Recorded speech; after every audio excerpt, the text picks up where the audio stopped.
This week on the BackTable podcast. In most clinics, there will be a placing urologist that may or may not be part of the same practice, and that radiation oncologist is going to receive that patient.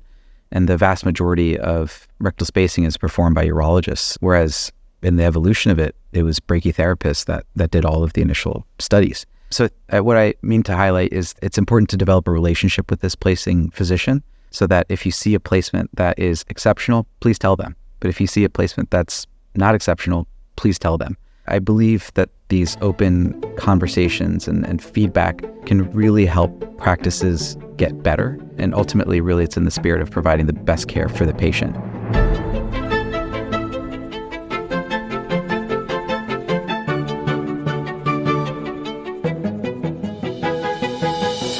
Hello, everyone, and welcome back to BackTable Urology podcast, your source for all things urology.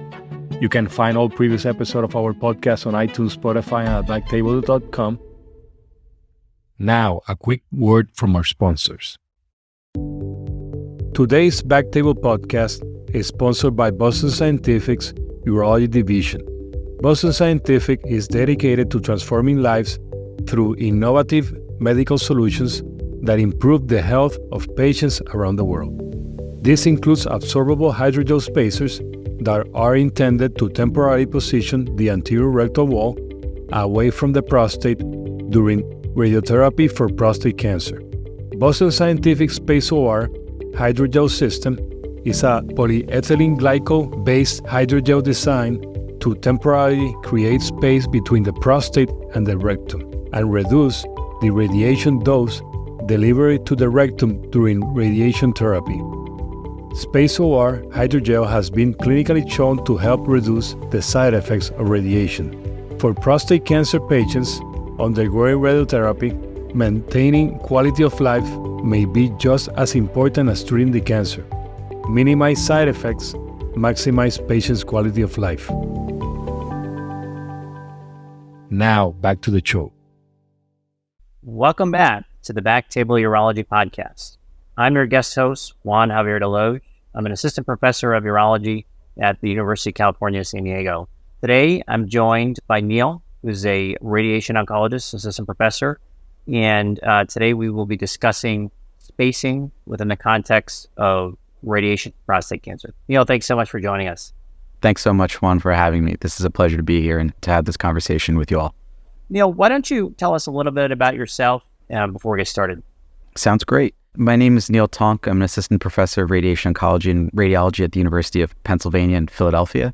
I've been in practice for about 7 years. I did my subspecialty training at Memorial Sloan Kettering Cancer Center. My practice is in the treatment of men with prostate cancer and women with breast and gynecologic cancers. But my major focus is on brachytherapy and special radiation procedures.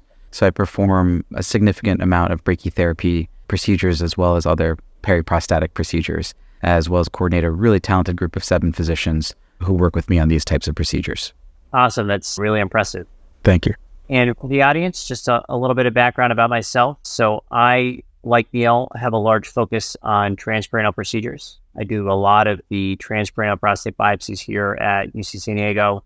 Also do a large bulk of our cryoablation procedures, NanoKnife, reversible electroporation, and all of our SpaceOAR placements within UC San Diego. We have a little bit of a younger program. We've been doing spacing here for about 4 years. Prior to that, I had actually done spacing prior when I was a trainee in residency. So I've been involved with rectal spacing since about 2017, 2018, when Boston Scientific first came out with SpaceOAR. In terms of my disclosures, outside of a paid meal for Boston Scientific last year, I don't have any. Yes, Juan, thank you so much. I'd also like to indicate that I do receive payment for consulting for Boston Scientific, and I have accepted a meal from Barrigel or Palette Life Sciences, now Teleflex Medical, I believe. Great. Neil, tell me a little bit about when you started, rectal spacing, your experience and how it's evolved over time. Yes, absolutely. So I trained at Memorial Sloan Kettering, which has a very strong brachytherapy and transperineal prostate experience, which was excellent. And Memorial was an early adopter of rectal spacing. So back when this product was still sold by Augmenix before acquired by Boston Scientific, we started learning spacing as trainees in 2015 and 2016. With these procedures, we learned under general anesthesia with very careful supervision of the clinical representative at the time. And it was great to learn in that training environment. After finishing training, coming to Penn, we started that program. It was shared between a combination of urologists and radiation oncologists. Then over time, due to a number of factors, radiation oncology ended up doing the bulk of it. And we have evolved from, say, training when I was a trainee to doing these under general anesthesia to we're an entirely office-based practice, and we do just select cases under anesthesia when required. So it's been good to see it over the years, and there's definitely been an evolution in the different settings I've practiced in, as well as improvements in some of the techniques that we do to get an optimal placement. It's really impressive. Tell me a little bit more about that. So you've been doing it with general anesthesia. Are you doing that still with general anesthesia for spacing, or you moved it to the office, or? When I trained, we learned under general anesthesia, which offers some conveniences in terms of patient comfort, as well as a lot of time. There's a feeling that you really don't have to rush as much as you want to get out of the OR as quickly as possible. There's a feeling that you can take your time to do this. Currently in our practice at Penn, we place around 200 spacers per year, and it's done entirely by radiation oncologists. We do it entirely in the office under straight local anesthesia and an oral anxiolytic. And that's been successful for the vast majority of patients. There are instances where some type of anesthesia is preferred, whether that's sedation or general anesthesia, due to patients with significant discomfort, perhaps significant poor experiences with a prior prostate biopsy, or developmental disabilities.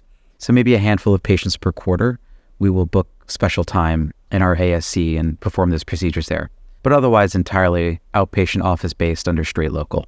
And in terms of patient positioning, dorsal lithotomy, stirrups, maybe tape the scrotum out of the way with some paper tape there, floor prep stick, where are you putting the block usually when you do these patients? What are you using? Yeah, and Juan, just like you said, our setup is not particularly creative or inventive. Dorsal lithotomy, legs up. We use a jumbo tegaderm to hold the scrotum out of the way, and then we prep with ChloraPrep sticks. Our block is a pretty traditional periapical triangle block. So a superficial skin wheel, and then followed by deeper infiltration of lidocaine into the periprostatic tissue, but virtually entirely near the prostate apex and on either side of it. We have tried lateral blocks as well, and anecdotally those are roughly equal, but since most of us trained with the standard kind of periapical triangle block, that's what we've stuck to.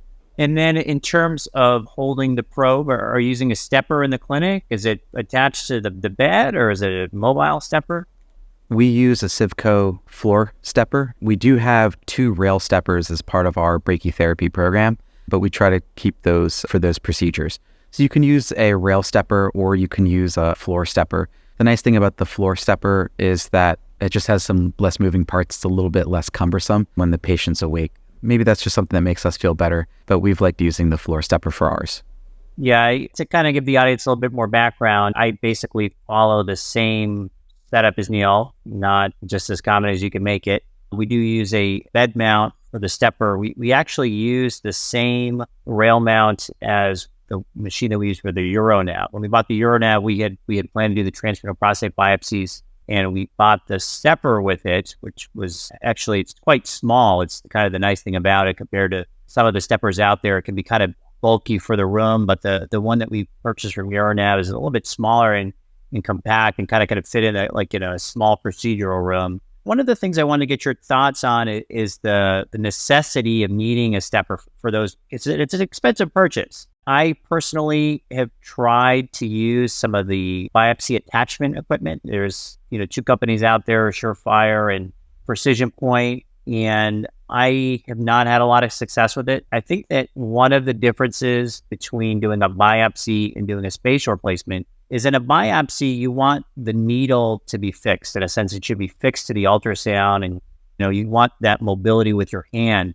In spacing placement, I found that it's more about you want the ultrasound to be fixed. You don't want the ultrasound to move during the procedure, and you want your needle to be mobile. And when it's attached to the biopsy, when the needle's attached to the probe, you just do not have that same level of flexibility. I don't know if you've experimented with using biopsy attachments over steppers or not. Juan, I think you've characterized it really expertly, and the way that you've generally framed those 2 different types of setups. I agree with you completely that in spacing, you want a very stable image, and then you want essentially complete freedom with your needle. But in a transperineal prostate biopsy, your needle's often following the pathway of the ultrasound, kind of like how a flashlight would be pointing. So wherever your ultrasound's pointing, that's where you're going to go get your prostate needle biopsy. I have experimented with the precision point device from Perineologic. I think that offers some great advantages for maybe learning users or users that may be experiencing or want to gain some additional proficiencies in the transperineal technique. My challenges are I've been trained and I've learned to really like that stable image that a stepper provides, and having the ability to control the angle of the needle, which you can do much better if you have a stable image and a freehand needle, is a little bit easier than if the needle is, say, fixed to the probe. So we've tried it and we've kind of stuck with what we know. Yeah, I completely agree with you.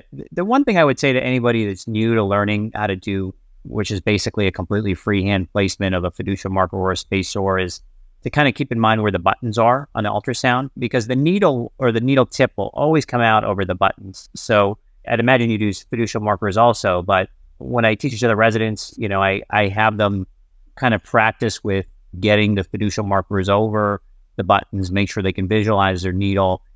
And then as they get more comfortable with that kind of free-handed technique, then we start to get them into, doing the spacing, the hydrodissection and placement of the gel. Yeah, absolutely. Orientation is key, and really nailing those basic ultrasound skills. It's fantastic that you teach them to the trainees, because they'll have the confidence to do them in practice, is really critical. So if you have confidence in your equipment and your orientation, it'll really help you be set up for success in the future. And to those that are listening out there that are, working with trainees, I have to admit, found it a little bit easier to work with the interns. I think one of the parts of our training, which is switching over a little bit, is we are so used to the visualization on transrectal for visualizing the prostate. And you have to kind of unbreak their mentality of viewing the prostate in a different plane. So when you're working actually with an intern, I found the interns and the twos that really haven't done many transrectal biopsies, they actually pick it up pretty quickly because they're seeing the prostate for the first time on an ultrasound. And it's a little bit more easier for them to pick it up as opposed to, the graduating chief resident in June of their chief year. It's an excellent characterization. I mean, one of the reasons that prostate brachytherapists find comfort in doing these transperineal procedures, that's largely how we've been entirely trained from the start. So we haven't had to learn, say, one and then switch to the other. I've tried to learn transrectal procedures to round out that skill, but it's like unlearning transperineal to learn transrectal visualization in different planes. Yeah. We've talked a lot about the basic setup, and I think that, the audience probably has a good idea in mind of how they could do it in their office. How do you determine who is the best candidate for SpaceOAR? And, do you do it in everybody? Does it matter to you if they're getting IMRT or SBRT or proton therapy or something else? Or, does the anatomy or the size or the location of the tumor matter to you?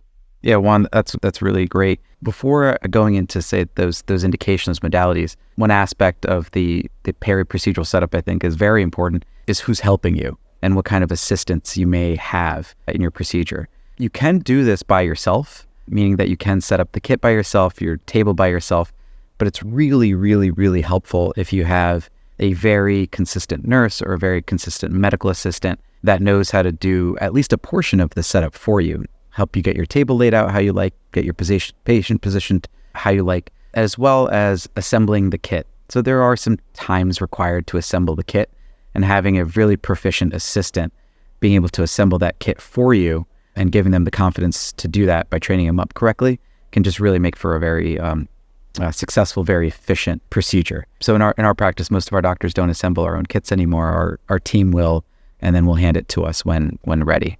To your original question regarding who do we recommend spacing for, some of it is philosophical, but some of it I think is data-driven. If you think about it in the broadest sense, you could recommend rectal spacing for any patient that's receiving definitive prostate radiotherapy, whether that's IMRT, SBRT, protons, combined external beam and brachytherapy, or even radiorecurrent disease. And that could be for really any size of gland. This goes a little bit beyond the IFU or the instructions for use, and a little bit beyond the data from the pivotal trial. So philosophically, you could potentially recommend this to every patient. Where I think it helps to be more nuanced is that there's probably going to be populations that would benefit from it more, or you're more likely to expect to benefit from it. For example, in our practice, we recommend rectal spacing for everyone receiving proton radiotherapy in lieu of a rectal balloon, because we know that high dose region really can only be pushed back by a spacer. A rectal balloon kind of push it forward. There's data from University of Washington that would support that. For, say, SBRT, it may also depend on what your preferred dose is. If you're doing, say, a lower dose, like the R2G regimen, or a PACE B style of treatment, those rectal toxicities may be low enough that you don't feel like you want to use a spacer.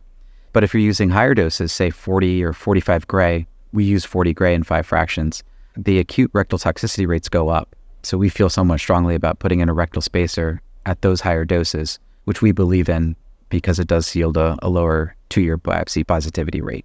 So you could use it on everybody, but I think there's really going to be populations where it matters. There is some newer data when you use, say, combined external beam and brachytherapy, that rectal spacing may also matter as well. Some data from Memorial Sloan Kettering and a new paper in brachytherapy just a couple weeks ago.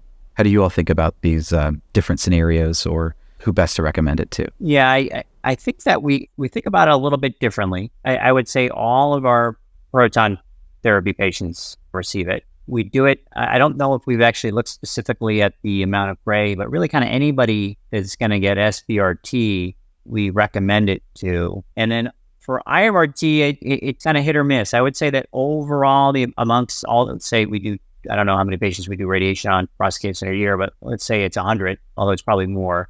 I would say about 50 to 60% probably get rectal spacing. That number was, I think, significantly lower 3 years ago, just because we didn't have the best access to rectal spacing at our institution. I was really the only one that had voiced an interest in pushing the program forward. We had one radiation oncologist. He did maybe 20 a year in his office, and it was really kind of not available to patients who wanted it. And I think a lot of providers, not being comfortable with the transparent approach, we just didn't offer here.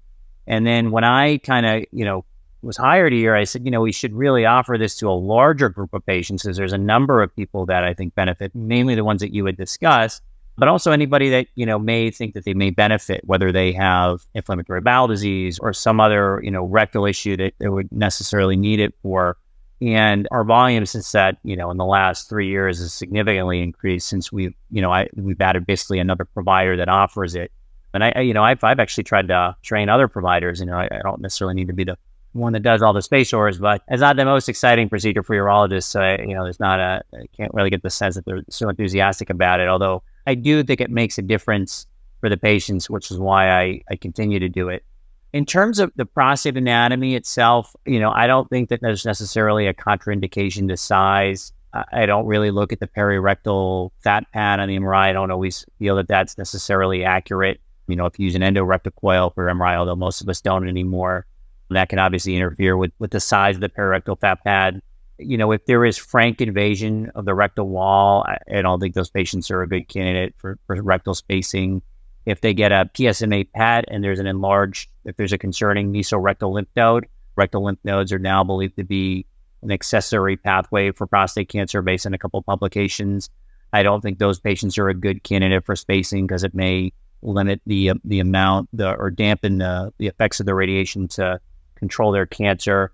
And then if there's significant ECE and no rectal wall involvement, I'm just a little bit more hesitant. Sometimes I'll do an office-based ultrasound. I'm thinking about doing it in the operating room. We will do some of them in our operating room, I think, because of the reasons you had mentioned. It's really kind of nursing support. It's a lot of work for a nurse if you think about it. I mean, if you have one nurse in there, she's got to set it up and set the patient up. It's a fair amount of work for them. So giving the patients a little bit of modified anesthesia in the OR, a little bit more comfortable for them and a little bit more easier for the setup. But, kind of getting back to the extracapsular extension, I will sometimes do that, ultrasound in the clinic, just to see if it's someone I'm really considering doing for SpaceOAR.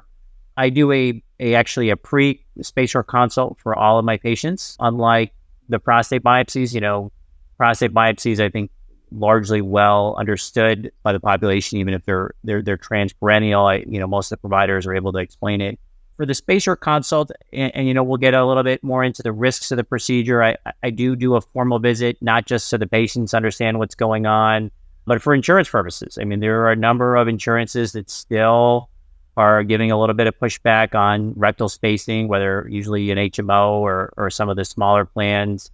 And that, documentation as to why you're doing it, we've been found successful to avoiding someone showing up, meeting them for the first time for a SpaceOAR, and then their insurance denies it. So I do a pre-op, usually like a quick 10-minute video. Some of the kind of nuanced things that I've kind of learned about and who doesn't qualify for spacing. In San Diego, we actually have a pretty large cycling, biking population, and I've found a number of patients with pelvic fractures that have been unfixed. So, in a patient that has a known history of a pelvic fracture that may be blocking placement of the gel because the bone is out of place, I think is a kind of a nuanced area where I have actually run into an issue twice where it just was really challenging, if not impossible, to get the gel in because somebody had a pelvic fracture from a cycling accident. And it's not something that we think about, but something that is now on my mind, as well as, some sort of rectal surgery before you can't get a probe in. I think in my mind are kind of the absolute contraindications to doing it. And then that you can probably remember this, but when we first started doing this, there were a number of pros patients that had issues with, placement of the perirectal gel and getting a perirectal abscess. So if somebody's had a history of a perianal fistula or inflammatory bowel disease, I will be pretty upfront with them about, doing a kind of an anal exam just to make sure that there's nothing there that is subclinical that they're not aware of due to that infectious risk. Yeah, I think those are excellent points. The aspect about the high number of cyclists in San Diego is very interesting. We have a relatively flat city in Philadelphia, but I don't think we have quite the same activity as there. You brought up the point about, some populations may specifically benefit. That also is a little bit of how our program evolved over the last 6 to 7 years at Penn, particularly with your comment about access. In the very beginning, it was this one physician, limited slots, and we were prioritizing patients with either inflammatory bowel disease or more commonly that were on anticoagulation for other reasons. So AFib is one of them. So patients that may be at particularly high risk for rectal bleeding post-prostate radiation. And then with additional access, additional physicians, and then essentially physician champions, as well as patients indicating that they were looking for this service, and we were able to build out the volume. But those are kind of those early indications before those expanded indications. You had mentioned about prostate anatomy and size. I very much agree with you. The pivotal trial recommended gland should be generally under 80 grams, but there are data to suggest that you can still get clinically meaningful spacing. A paper from Marcia Fagundes at Baptist in Miami suggesting you can still get meaningful changes, even in large glands over 80 to 100 centimeters, or even small glands as well. Also touched on extracapsular extension. This brings up the point that the location of the extracapsular extension really matters.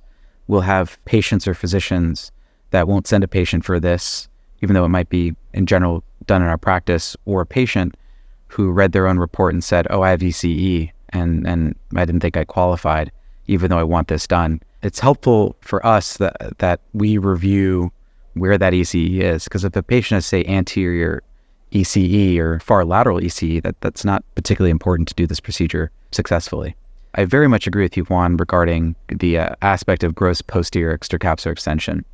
There is a theoretical risk that you may cut through that disease. Whether that has been demonstrated to be clinically meaningful or not, we have just chosen as a group to not mess with. But there are other physicians that feel that it's okay, that if you were to lift the prostate, that ECE would travel with it, as long as it's just not tethered to the anterior rectal wall. But again, we've chosen just not to do gross posterior ECE. And the last point is regarding the potential benefit of this. You had mentioned that population with Crohn's, or where patients may have certain risk factors that may put them at higher risk for complications. One thing that we always try to remind ourselves when we do our periodic SpaceOAR QA meetings, where we kind of discuss cases and we review them together, is that this is an additive procedure. Every cancer treatment, every prostate cancer treatment does have its risks and side effects. Prostate radiation, prostate surgery, focal therapies, everything has its own potential risks. And prostate spacing is supposed to be additive. So if you can do it and you feel it might help, that's great. But if you can't, or you might put the patient at risk, we have the information that we have that's fairly robust to understand how most patients will do, and we can counsel their choices appropriately for them to make the best decision for what kind of care they want to receive. Yeah, I completely agree with you on a number of points there. To back up, you mentioned about prostate volume and size. I mean, are you at any time using 2 gels or multiple gels for those larger prostates to kind of reach back to the SV and all the way to the apex, or are you just using one regardless? We've just been using one, but we make sure to inject the entire volume. We haven't experimented with 2. The first aspect, or the first reason probably, is we haven't encountered it often enough to say we definitely have to try it. And the second is probably some degree of lack of clarity regarding reimbursement. If we open 2 kits and you just do one procedure, what happens with that? For most patients with a large prostate, we're using just a single kit, but making sure that we put that gel maybe at the closest areas, which is usually mid-gland to apex, as opposed to, say, putting it all at the base or near the SVs. Have you experimented with 2 kits, or have you heard of, I'm sure you've heard of other people trying it as well? Well, one patient's SV invasion, I gave, kind of a bulk of a dose towards the SEMS, and then I used maybe another half a kit towards the mid-apex. It's just not enough gel necessarily to kind of cover that area depending on the prostate size, but not something by any means that I routinely do. We're kind of getting into a little bit, but I think it may be good to kind of transition a little bit to try to talk about. So there's two gels out there now. I mean, there's as we all know, there have been 2 trials that have been, the most recent one published with Barrigel and SVRT patients, and then the older trial from Boston Scientific or SpaceOAR looking at, IMRT patients. And they've both shown benefits in terms of rectal toxicity, but the gels they're different. And I think it's a little nuanced to anybody that's kind of getting into rectal spacing. So was hoping that we could maybe talk about both and what their kind of differences is. And you could maybe add to what I have to say. For Boston Scientific, the SpaceOAR gel, it's visible on CT. It's not visible on ultrasound. Once you place the gel, it kind of blocks out the prostate, so you can't see that well. You do a hydrodissection prior to SpaceOAR placement, which I believe is an advantage because I have had a number of patients that just do not have a lot of perirectal fat. We didn't really get into placement of the gel and the needle position at all. But, generally when you try to put these gels in, you kind of take the needle from an anterior approach, you come down towards the perirectal fat plane. And if you've done a prostatectomy, you know that just some patients don't have much perirectal fat. I mean, you're right on the rectum sometimes.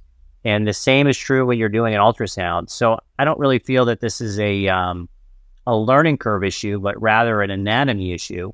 You need that sometimes hydrodissection to kind of spread apart that area to make sure that you are placing the gel in the right area, because you can get it into the naviated fascia, you can get it into the prostate, you can get it into the rectal wall. And while none of that has happened to me personally, I do feel that, leaning on the hydrodissection has kind of prevented that. And the other kind of major difference is, for SpaceOAR, you're a little bit under a time crunch, which is good or bad, depending on how you look at it.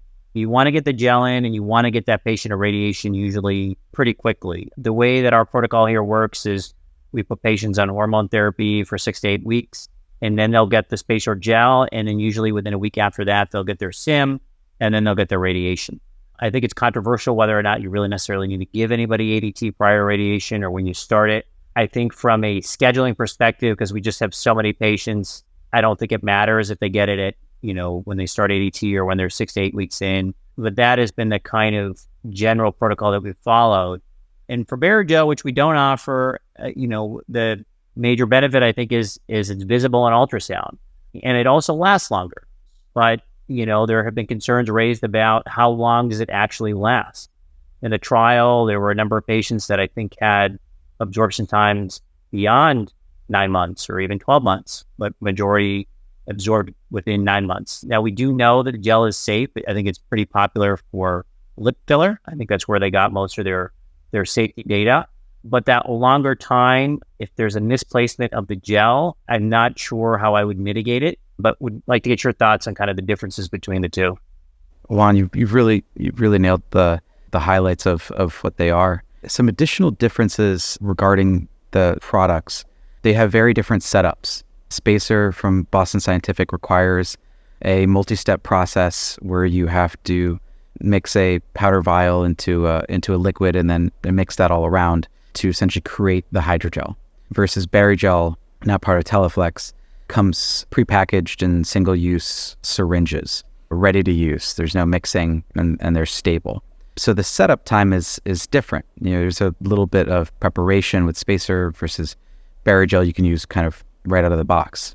Did make the point regarding injecting, say, all of it at once with SpaceOAR could be good and bad. Some of our doctors like when they place it, you place it over 10 to 30 seconds, whatever you choose to do. There's different ways to apply it. It's done. It's over. If you've hydrodissected, you've created the pocket effectively, which I also agree with you is a really, really, really nice safety check to have, to know that you are in fact in the right space and gives you an out to abort that procedure. If you're not in the right space, you put in the gel and then the whole thing is done. Barrigel, you do have to be a lot more thoughtful in terms of where you put the gel and then where you reposition the needle. So there's a lot more repositioning required. And our more experienced users tend to be more successful because they're just so much more savvy at moving the needle around where they want it to go. On the whole, I can't really say that one is significantly faster than the other. You've borrowed time from one aspect of it and maybe just put it in another aspect of the procedure. Really, our turnover time is the thing that dictates most all of it. The safety data for the NASHA that's used in Barrigel, yes, did mostly come from lip filler products. So these products are used all over the body already. And again, very impressive long-term safety data for this. There is also a similar product that the company has, which is specifically used to bulk the rectum for patients with, say, fecal incontinence. So deliberately placing this NASHA product into the rectum. Now, granted, those patients were not treated with radiation, so we can't necessarily infer that it's safe to radiate when that stuff is inside the rectum. SpaceOAR will take around 6 months fairly consistently to go. I think reliably we say we have about 12 weeks of stability. So there is a bit of time. We place it basically right before we want the radiation to happen. But say during the COVID-19 pandemic, patients who had SpaceOARs placed and then our clinic shut down, we kept them on ADT because we weren't treating non-emergent patients with prostate radiation for a while. So some patients we either did another procedure on or they just went ahead and did their treatment even after the gel resorb. But the Barrigel is supposed to resorb, I think, mostly within 6 to 9 months, but there are data suggesting that you will still have gel at 12 to 18 months afterwards. There is a reversibility aspect of Barrigel that is offered. You would use hyaluronidase to do that, but I think the experience is very limited, and there would be a fair amount of counseling to be done to tell a patient, hey, it wasn't in the right place, but we need to put you to, we need to do another procedure to reverse it, and then maybe fix it. I don't really have a good grip on how widely it's done, except I think I've just heard about a single case of it, really. But it's another potential aspect of it. But you kind of hope you just do it right the first time so you never have to go back. Yeah, I think this is one of the things that kind of goes back into the pre-op counseling session that I tell patients about. In urology, we do a lot of different types of implants. We do penile implants, we do prosthesis of the testicle, AUS. And if those devices get infected or if they're misplaced, we can take them out.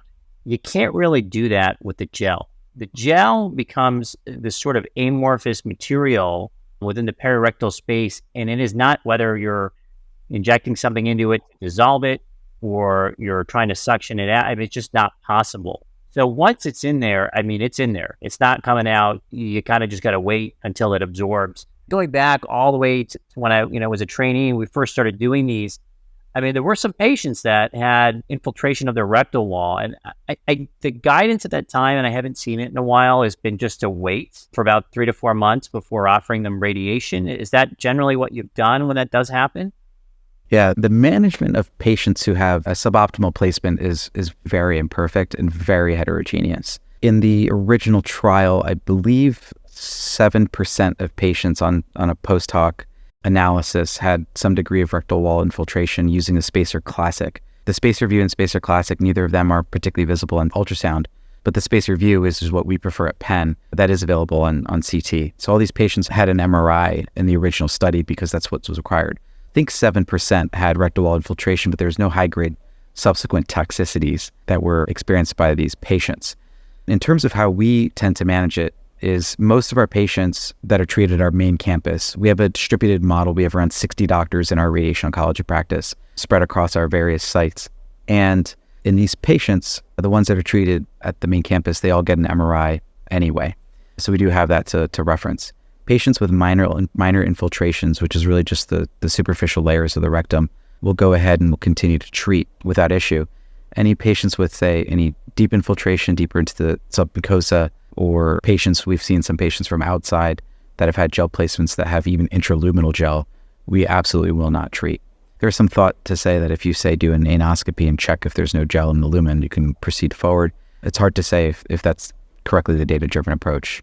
If there is a sufficient amount of physician worry, I think it's just reasonable to wait. Most patients can comfortably wait for prostate cancer treatment, particularly if they're on ADT. But superficial infiltrations, if we see it, we're generally comfortable proceeding forward with it. But again, we take a nuanced look and make sure to look carefully that it's only just a little bit. How do you guys manage these in your practice?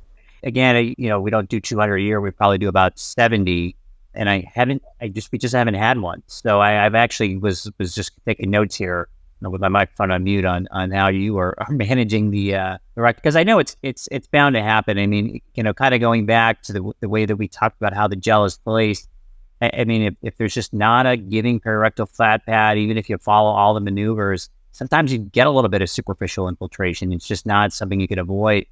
Have you ever aborted a SpaceOAR, like not done it, or a spacing procedure just because you just couldn't get the space open? Yeah, it's uncommon, but it's definitely happened in my own practice and my partner's practice. But it is quite uncommon. I think the situations where it's been pretty particular, and again, this is all anecdotal, because even in the last, couple of years, I couldn't think of more than 5 patients, and we do a few hundred a year. Significant patient discomfort. Again, most of this is an office-based practice. If patients just really can't get comfortable, then we'll abort the procedure even after the triangle block. Some patients do have significant amounts of scar tissue from, say, previous prostate biopsy or a thin pad or any number of various reasons that I don't actually quite know. And if you aren't able to comfortably hydrodissect, then we abort the procedure. I've definitely seen that. And I've definitely done that myself. And a third example, we treat a fair amount of radiorecurrent prostate cancer, so intraprostatic recurrence after prior definitive prostate radiation. And whether we treat with salvage HDR, which is our preferred, or prostate SBRT, which is a bit newer in our practice, it's nice to have a gel in to offer some space between that and the rectum to mitigate the rectal toxicity. But those are the kind of 3 major family of the reasons why we would abort a case, but it's been very uncommon to do that.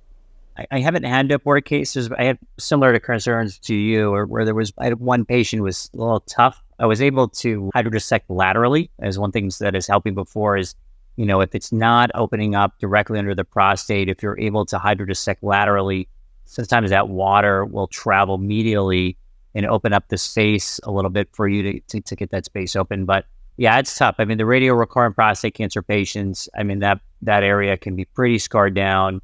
In my other podcast was transparent prostate biopsies, and maybe a plug for that. But I mean, those patients do not have any fibrosis posteriorly. I do think it is a benefit, not just to doing the biopsy, but also whether you're doing SpaceOAR placement or radical prostatectomy. I think the plane posteriorly with a transrectal prostate biopsy is just much cleaner compared to transrectal, especially if the patients have some sort of hematoma. We've talked a lot about, risks of the procedure, misplacement of the gel. The 2 other major risks, and you could say maybe a third is bleeding, although I've never had a bleeding complication for this, is really infection and then the possibility of PE. For infection, are you giving antibiotics now, or are you giving a day or 3 days? Originally, I think it was 5 days. We have kind of tailored our antibiotic program. Originally, I was doing the 3 days of Cipro, and then I didn't really see a benefit to it, so I cut it down to 1 day. But I know a number of centers are not doing anything. But I've always been afraid to do that. Sometimes I'll do some peri-op Cipro. I don't know what you're normally doing. I think there's a lot of heterogeneity in this practice, particularly as the excitement around transperineal prostate biopsy continues to roll up, and really compelling data about antibiotic-free prostate biopsy, which I think is tremendously exciting, and I think it's phenomenal for patients and physicians.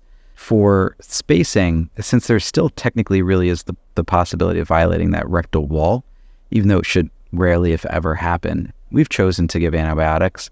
We worked with our local antibiotic governance committee at our hospital to come up with guidelines, and our patients will get 3 days of cefpidoxime, which is concordant with most of our other transperineal or transrectal urologic procedures. But again, there is some heterogeneity. Some physicians will just do a single day of pre-procedural cefpidoxime. There are some clinics that will do, particularly if the patient's asleep, will offer IV ceftriaxone as part of the procedure. The last one, we'll do a rectal swab and offer tailored antibiotics.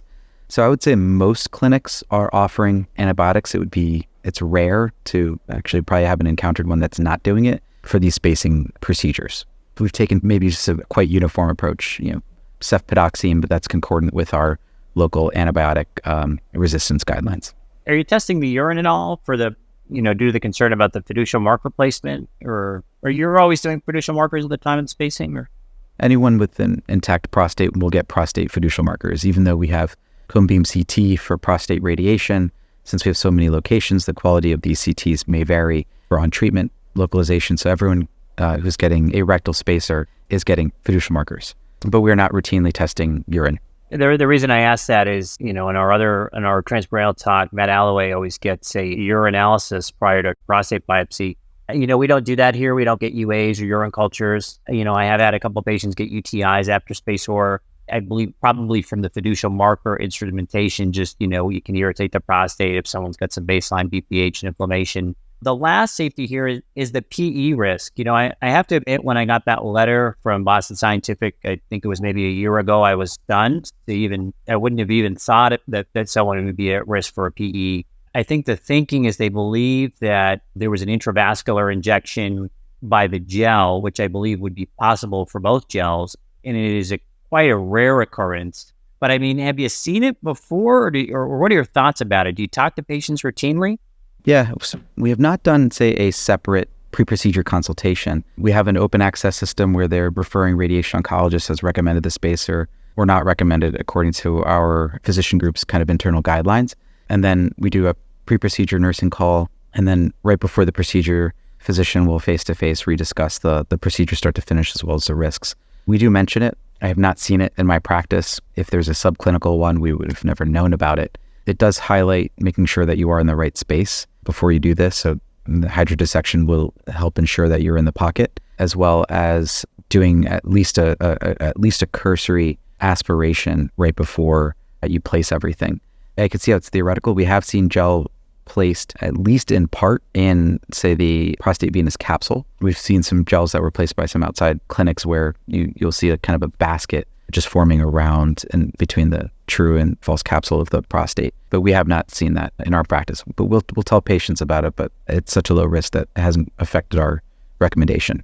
I agree with you. I mean, I think that it is, we're talking probably 0.001% of patients that may even experience this. I think, as you kind of alluded to in your, very sophisticated and well thought out antibiotic rectal swab, I think that is probably the bigger risk to patients is really the infection or misplacement of the gel.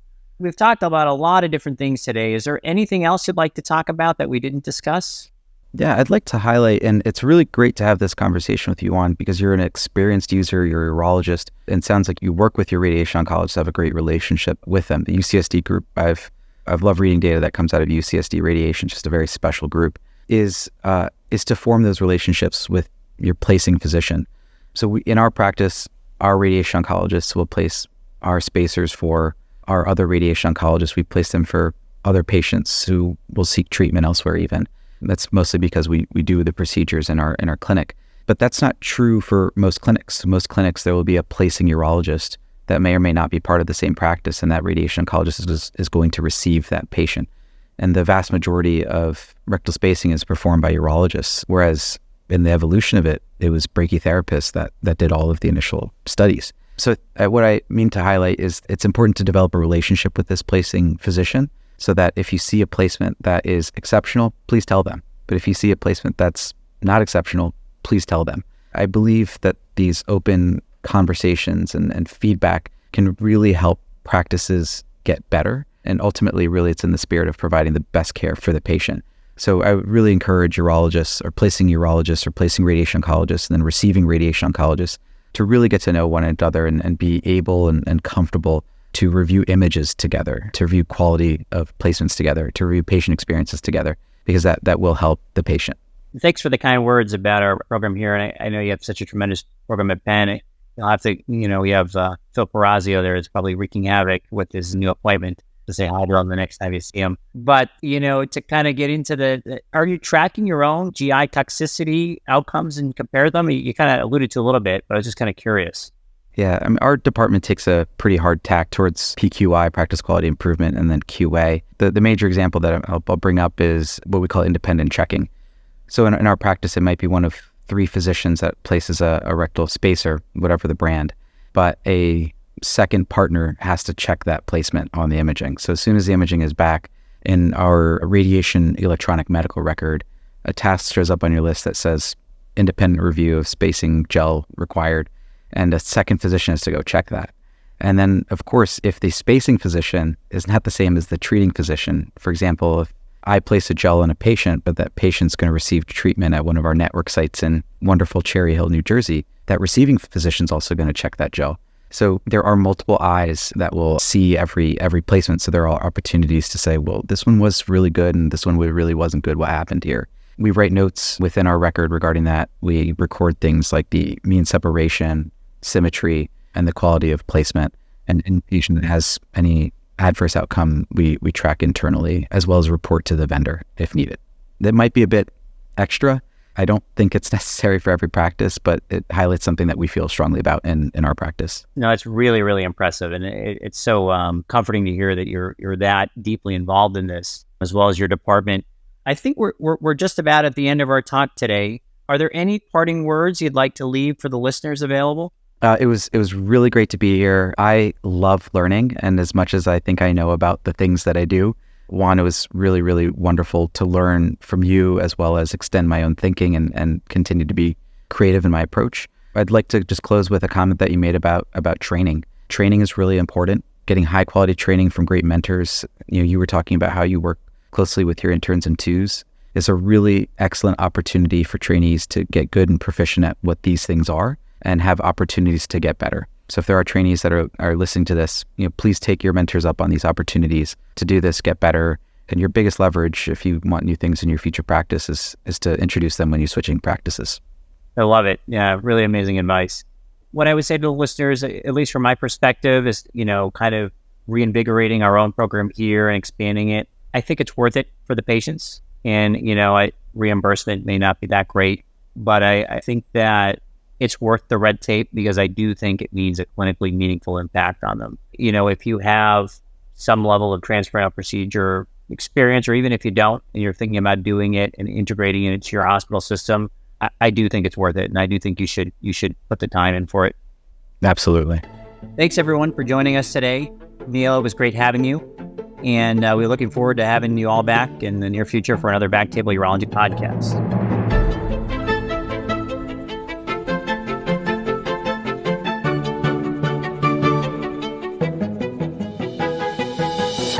Thank you so much for listening.